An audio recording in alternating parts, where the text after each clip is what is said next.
नमस्कार दोस्तों। आज के इस ताज़ा अपडेट्स वाले वीडियो में हम जानेंगे उन कंपनियों के बारे में जिन्होंने भारत के शेयर बाजार में हलचल मचा दी है। चाहे बात हो एनटीपीसी के नए सोलर प्रोजेक्ट की, अडानी पर अमेरिकी केस की, या फिर गेल और कोल इंडिया जैसे दिग्गजों के बड़े निवेश की, ये सभी खबरें आपके निवेश और जानकारी दोनों के लिए बेहद जरूरी हैं। तो वीडियो को अंत तक जरूर देखें, क्योंकि हर सेक्टर से जुड़ी बड़ी खबरें आपके लिए तैयार हैं, एकदम शॉर्ट और पॉइंट में। चलिए शुरू करते हैं आज की पहली बड़ी खबर। एनटीपीसी एनटीपीसी की subsidiary NTPC renewable energy LTD ने गुजरात में दो बड़े solar project 142.2 megawatt Khavda hybrid tranche V और 146.7 megawatt Khavda I solar PV project को कमर्शियल रूप से चालू कर दिया है। दोनों प्रोजेक्ट का सीओडी यानी कॉमर्शियल ऑपरेशन डेट 28 जून 2025 से प्रभावी है। इस कदम से एनटीपीसी की कुल रिन्यूएबल एनर्जी क्षमता में बड़ा इजाफा हुआ है और यह कंपनी के ग्रीन एनर्जी लक्ष्यों की दिशा में मजबूत कदम माना जा रहा है। एनएलसी इंडिया को एनटीपीसी की ओर से एक बड़ा ऑर्डर मिला है, 450 मेगावाट का विंड सोलर हाइब्रिड प्रोजेक्ट, जो राजस्थान के बीकानेर में 300 मेगावाट और गुजरात के भुज में 150 मेगावाट का होगा। इस प्रोजेक्ट की पावर सप्लाई अगले 24 महीनों में शुरू होगी और यह 25 साल के पावर 50 के तहत काम करेगा। यह डील एनएलसी की रिन्यूएबल एनर्जी पोर्टफोलियो को मजबूत करने के साथ साथ एनटीपीसी के साथ रणनीतिक साझेदारी को भी बढ़ावा देती है। जेएम फाइनेंशियल ने अपनी नॉन बैंकिंग सब्सिडियरी जेएमएफसीएसएल में शेष 2.98% हिस्सेदारी 88 करोड़ 99 लाख करोड़ में खरीद ली है। इस अधिग्रहण के बाद जेएमएफसीएसएल अब पूरी तरह जेएम फाइनेंशियल की होल्डिंग कंपनी बन चुकी है। ये कैश डील 30 दिनों में पूरी होगी और इससे जेएम फाइनेंशियल को एनबीएफसी कारोबार पर पूर्ण नियंत्रण मिल जाएगा, जिससे ग्रुप की रणनीतिक स्थिरता और इनकम दोनों को फायदा होगा।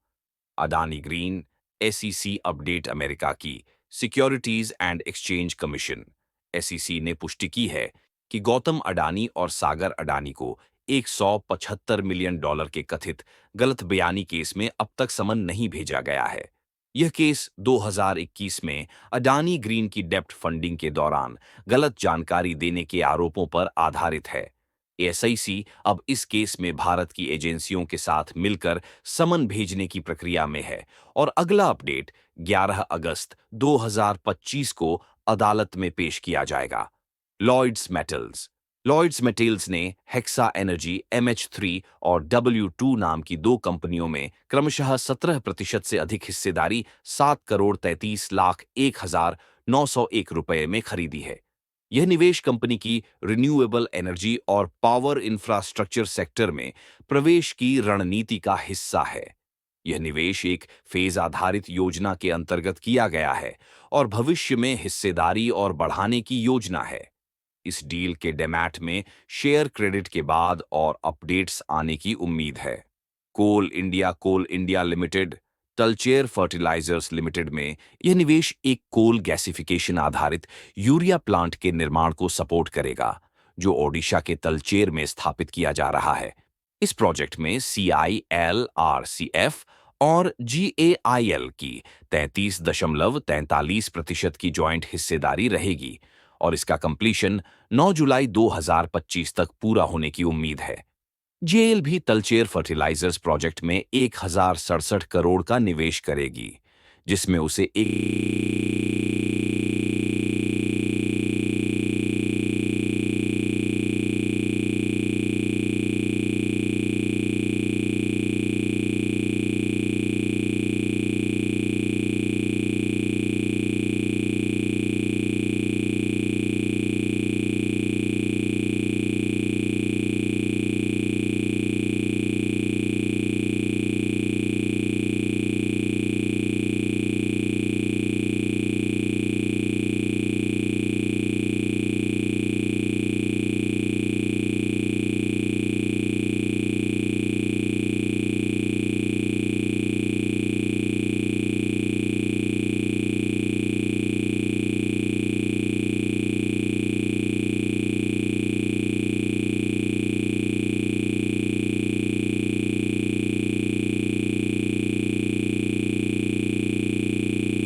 दोस्तों, ये थीं आज की सबसे अहम स्टॉक मार्केट अपडेट्स, एक ही वीडियो में, शॉर्ट, क्लियर और एक्शन पैक्ड।